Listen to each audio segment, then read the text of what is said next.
Chapter 10. Now the Volsungs fare back home, and have gained great renown by these deeds. But Sinfjotli betook himself to warfare anew. And therewith he had sight of an exceeding fair woman, and yearned above all things for her. But that same woman was wooed also of the brother of Borghild, the king's wife. And this matter they fought out betwixt them, and Sinfjotli slew that king. And thereafter he harried far and wide, and had many a battle, and ever gained the day. And he became hereby honoured and renowned above all men. But in autumn tide he came home with many ships and abundant wealth. Then he told his tidings to the king his father, and he again to the queen. And she for her part bids him get him gone from the realm, and made as if she would in no wise see him. But Sigmund said he would not drive him away, and offered her atonement of gold and great wealth for her brother's life, albeit, he said, he had never erst given weregild to any for the slaying of a man, but no fame it was to uphold wrong against a woman. So, seeing she might not get her own way herein, she said, "Have thy will in this matter, O my lord, for it is seemly so to be." And now she holds the funeral feast for her brother by the aid and counsel of the king, and makes ready all things therefore in the best of wise, and bade thither many great men. At that feast Borghild, the queen, bare the drink to folk, and she came over against Sinfjotli with a great horn, and said, "Fall to now and drink, fair stepson." Then he took the horn to him, and looked therein, and said, "Nay, for the drink is charmed drink." Then said Sigmund, "Give it unto me then." And therewith he took the horn and drank it off. But the queen said to Sinfjotli, "Why must other men needs drink thine ale for thee?" And she came again the second time with the horn, and said, "Come now and drink," and goaded him with many words. And he took the horn, and said, "Guile is in the drink." And thereon Sigmund cried out, "Give it then unto me." Again the third time she came to him, and bade him drink off his drink, if he had the heart of a Volsung. Then he laid hand on the horn, but said, "Venom is therein." "Nay, let the lips strain it out then, O son," quoth Sigmund. And by then was he exceeding drunk with drink, and therefore spake he in that wise. So Sinfjotli drank, and straightway fell down dead to the ground. Sigmund rose up, and sorrowed nigh to death over him. Then he took the corpse in his arms, and fared away to the wood, and went till he came to a certain firth.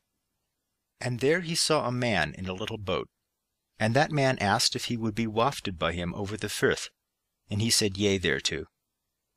But so little was the boat, that they might not all go in it at once. So the corpse was first laid therein, while Sigmund went by the firth side. But therewith the boat and the man therein vanished away from before Sigmund's eyes. So thereafter Sigmund turned back home, and drave away the queen, and a little after she died. But Sigmund the king yet ruled his realm, and is deemed ever the greatest champion and king of the old law. Chapter 11.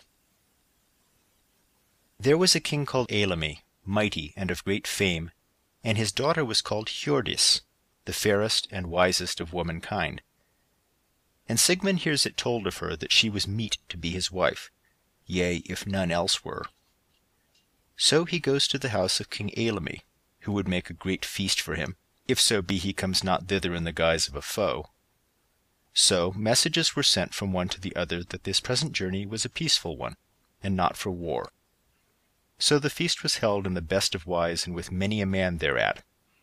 Fairs were in every place established for King Sigmund, and all things were done to the aid and comfort of his journey. So he came to the feast, and both kings hold their state in one hall. Thither also was come King Lingvi, son of King Hunding, and he also is a wooing the daughter of King Eirikr. Now the king deemed he knew that the twain had come thither but for one errand, and thought withal that war and trouble might be looked for from the hands of him who brought not his end about. So he spake to his daughter, and said, Thou art a wise woman, and I have spoken it that thou alone shalt choose a husband for thyself. Choose therefore between these two kings, and my rede shall be even as thine. A hard and troublous matter, says she, yet will I choose him who is of greatest fame, King Sigmund to wit, albeit he is well stricken in years. So to him was she betrothed, and King Lengvi gat him gone. Then was Sigmund wedded to Hjordis, and now each day was the feast better and more glorious than on the day before it. But thereafter Sigmund went back home to Hunland, and King Eilimi, his father-in-law, with him, and King Sigmund betakes himself to the due ruling of his realm. But King Lengvi and his brethren gather an army together to fall on Sigmund, for as in all matters they were wont to have the worser lot, so did this bite the sorest of all, and they would fain prevail over the might and pride of the Volsungs. So they came to Hunland, and sent King Sigmund word how that they would not steal upon him, and that they deemed he would scarce slink away from them. So Sigmund said he would come and meet them in battle, and drew his power together. But Hjordis was borne into the wood with a certain bondmaid, and mighty wealth went with them, and there she abode, the while they fought. Now the Vikings rushed from their ships in numbers not to be borne up against. But Sigmund the king and Eilimi set up their banners, and the horns blew up to battle. But King Sigmund let blow the horn his father erst had had, and cheered on his men to the fight, but his army was far the fewest. Now was that battle fierce and fell, and though Sigmund were old, yet most hardily he fought, and was ever the foremost of his men. No shield or byrnie might hold against him, and he went ever through the ranks of his foemen on that day, and no man might see how things would fare between them. Many an arrow and many a spear was aloft in air that day, and so his spay-rights wrought for him that he got no wound, and none can tell over the tale of those who fell before him, and both his arms were red with blood, even to the shoulders. But now, whenas the battle had dured a while, there came a man into the fight clad in a blue cloak, and with a slouched hat on his head. One-eyed he was, and bare a bill in his hand. And he came against Sigmund the king, and have up his bill against him. And as Sigmund smote fiercely with the sword, it fell upon the bill, and burst asunder in the midst.